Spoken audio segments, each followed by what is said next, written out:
Bihar voter జాబితాకు సంబంధించి supreme court మధ్యంతర ఉత్తర్వులు జారీ చేసింది. తొలగించినటువంటి ఓటర్ల పేర్లు ప్రకటించాలని ఆదేశించింది. ఇందుకు ఓటర్ల పేర్లు తొలగించాల్సి వచ్చిందో వివరణ ఇవ్వాలని తెలిపింది కోర్టు. ఈ నెల 19లోగా ఓట్లు తొలగించిన వారి జాబితా ఇవ్వాలంది సుప్రీంకోర్టు. అలాగే బీహార్లో ఓట్ల తొలగింపుపై ఈ నెల 22లోగా నివేదిక ఇవ్వాలని ధర్మాసనం కోరింది.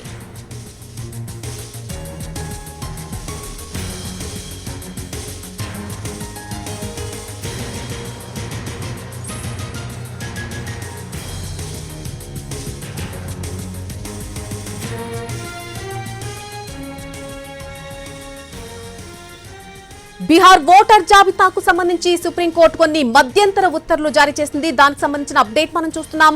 తొలగించిన ఓటర్ల పేర్లు ప్రకటించాలని ఆదేశాలు జారీ చేసింది సుప్రీంకోర్టు. జారీ చేసినటువంటి ఈ ఆదేశాలకు సంబంధించి పూర్తి అప్డేట్ ఢిల్లీ నుంచి మా ప్రతినిధి రాజు అందిస్తారు.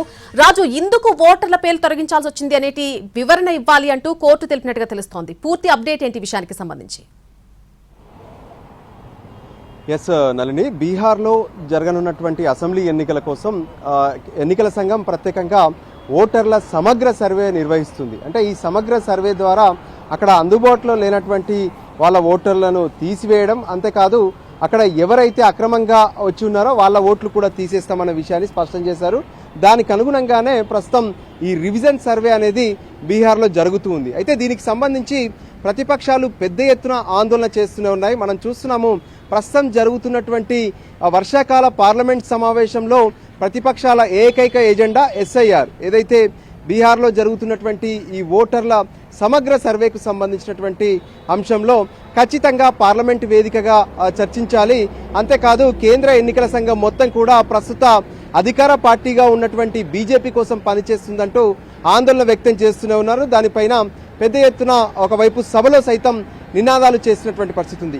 అదే సమయంలో సుప్రీంకోర్టును కూడా ఆశ్రయించారు. సుప్రీంకోర్టులో ఒకవైపు కొన్ని స్వచ్ఛంద సంస్థలు, మరోవైపు బీహార్కి సంబంధించినటువంటి కొన్ని పార్టీలు, మరోపక్క కాంగ్రెస్ పార్టీ, ఇండియా కూటమి పార్టీలు కూడా సుప్రీంకోర్టులో ఆశ్రయించాయి. అయితే సుప్రీంకోర్టులో వాళ్ళ వాదన ఒకటే, అంటే బీహార్లో కావాలనే ఓటర్లను తొలగిస్తున్నారు, దీనికి సంబంధించి పూర్తిగా తమ వద్ద సాక్ష్యాలున్నాయి, అక్కడే ఉన్నటువంటి ప్రజలను, ముఖ్యంగా బీజేపీకి వ్యతిరేకంగా ఉన్నటువంటి ప్రజలను, తమకు ఓట్లు పడవు అనుకున్నటువంటి వాళ్ళ ఓట్లు మొత్తం కూడా తొలగిస్తున్నారు అంటూ సుప్రీంకోర్టులో వాదనలు వినిపించారు. సో ఈ విషయంలో గత 2-3 రోజులుగా సుప్రీంకోర్టులో విచారణ జరుగుతూనే ఉంది.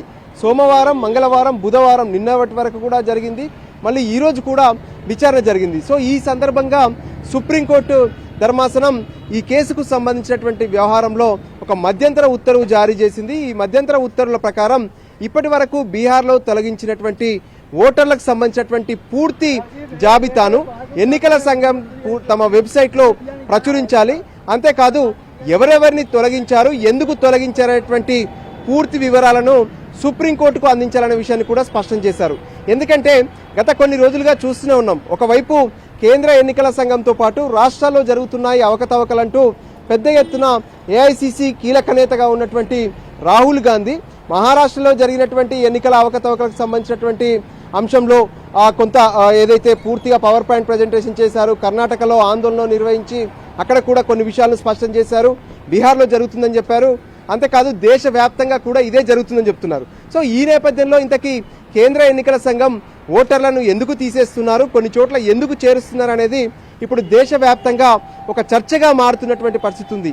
ఈ నేపథ్యంలోనే సుప్రీంకోర్టు కూడా ఈ విషయాన్ని కొంత కీలకంగా తీసుకుంది. అయితే ఎన్నికల సంఘం సైతం ఈ విషయంలో తమ వాదనలు వినిపిస్తున్నారు. అంటే ఏ విధంగానైతే అక్కడ లేకుండా, లేదంటే కొంతమంది దొంగ ఓట్లుగా నమోదు చేసుకుంటున్నారు, సో వీళ్ళందరినీ కూడా క్రమబద్ధీకరించాల్సిన అవసరం ఉంది. అందుకోసమే ఇప్పుడు ఓటర్లకు సంబంధించినటువంటి ఈ స్పెషల్ రివిజన్ అనేది చేస్తున్నామన్న విషయాన్ని స్పష్టం చేసింది. కానీ ఎవరైతే ప్రతివాదులుగా ఉన్నటువంటి రెస్పాండెంట్గా ఈ కేసులో పిటిషన్ వేసినటువంటి కాంగ్రెస్ కానీ లేదంటే ఇతర స్వచ్ఛంద సంస్థలు కొన్ని సమాచారం కోర్టుకి ఇచ్చారు. అంటే బ్రతికున్నటువంటి వాళ్ళ ఓట్లను కూడా తొలగించారు. సో వాళ్ళందరితో ఈరోజు రాహుల్ గాంధీ ప్రత్యేకంగా ఛాయ్ పే చర్చ అంటూ వాళ్ళను పిలిచి వాళ్ళతో ఛాయ్ తాగి నేను ఈ చనిపోయారు అని చెప్పి ఎన్నికల సంఘం చెప్తున్నటువంటి వాళ్ళతో ఈరోజు టీ తాగానంటూ కూడా తను ఈరోజు ట్వీట్ చేశారు. సో ఇవన్నీ కూడా సంచలనంగా మారుతున్నాయి. సో ఈ పరిస్థితుల్లో నిజంగా ఒక ఓటు తీసేయడానికి కారణాలు ఏంటి, దీనికి సంబంధించినటువంటి పూర్తి వివరాలు అనేటివి ఎన్నికల సంఘం వద్ద ఉన్నాయా, వాటన్నిటిని కూడా ప్రచురితం చేయాలి. అంతేకాదు కేంద్ర ఎన్నికల సంఘం వీటన్నిటికి సంబంధించినటువంటి అంశాలతో పూర్తి వివరాలతో, అంటే ఒక ఓటును తీసేయడానికి గల కారణాలు ఏంటి, వాళ్ళు లేరా, లేదంటే వేరే రాష్ట్రానికి వెళ్ళారా, చనిపోయారా, లేదంటే ఇతర కారణాలు ఏమైనా ఉన్నాయా, వాటికి సంబంధించినటువంటి పూర్తి వివరాలను కూడా కోర్టుకు తెలిపాలని చెప్పారు. సో వీటన్నిటి వివరాలను కోర్టుకు తెలిపిన తర్వాత ఈ ఎస్ఐఆర్ పైన పూర్తి స్థాయి నిర్ణయాన్ని ఏదైతే ఆదేశాలను సుప్రీంకోర్టు తర్వాత జరిగేటటువంటి విచారణ సందర్భంగా ఆదేశాలు ఇచ్చే అవకాశం స్పష్టంగా కనిపిస్తుంది. అయితే తొలగించిన ఓటర్ల జాబితా ఇచ్చేందుకు ఈసీ ఎటువంటి వాదనలు వినిపించింది? ఈ 65 లక్షల మంది పేర్లు కూడా వెబ్సైట్ లో ప్రకటించాలని కోర్టు ఆదేశాలు జారీ చేసిన నేపథ్యంలో ఈసీ ఏ విధంగా స్పందించింది రాజు? సో ఈసీ కూడా చెప్తుంది ఒకటే, తమ వద్ద ఒక్కొక్క ఓటు తొలగించడానికి గల కారణాలన్నీ కూడా తమ వద్ద ఉన్నాయి. సో దానికి సంబంధించినటువంటి డీటెయిల్స్ అన్ని కూడా మా వద్ద ఉన్నాయి, మేము ఇవ్వడానికి సిద్ధంగానే ఉన్నామన్న విషయాన్ని కూడా స్పష్టం చేశారు.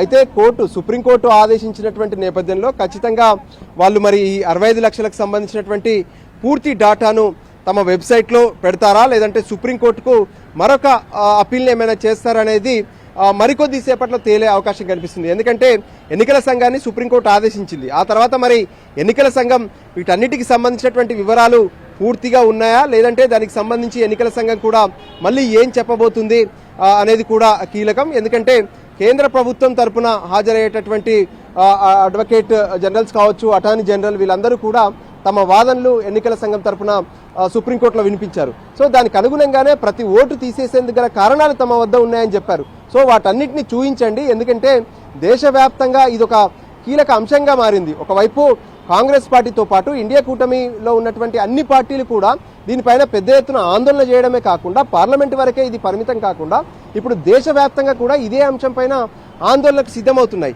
సో ఇదే పరిస్థితులు కొనసాగితే కేంద్ర ఎన్నికల సంఘం పైన విశ్వాసం అనేది ప్రజల్లో కోల్పోతారు. సో ఖచ్చితంగా దీనికి సంబంధించినటువంటి అంశంలో ఒక పులి స్టాప్ పెట్టేందుకు సుప్రీంకోర్టు ఆలోచనతో ఉంది. అందుకోసమే ఇప్పుడు తీసేసినటువంటి ఓటర్లకు సంబంధించినటువంటి పూర్తి వివరాలతో ఏదైతే అటు వెబ్సైట్లో పొందుపరచాలి, వెబ్సైట్లో షో చేయాలి, వెబ్సైట్లో అప్లోడ్ చేయాలి, దాంతోపాటు వివరాలన్నింటినీ కూడా సుప్రీంకోర్టుకు కూడా సమర్పించాలనే విషయాన్ని సుప్రీంకోర్టు ధర్మాసనం స్పష్టం చేస్తూ కేంద్ర ఎన్నికల సంఘాన్ని ఆదేశించింది.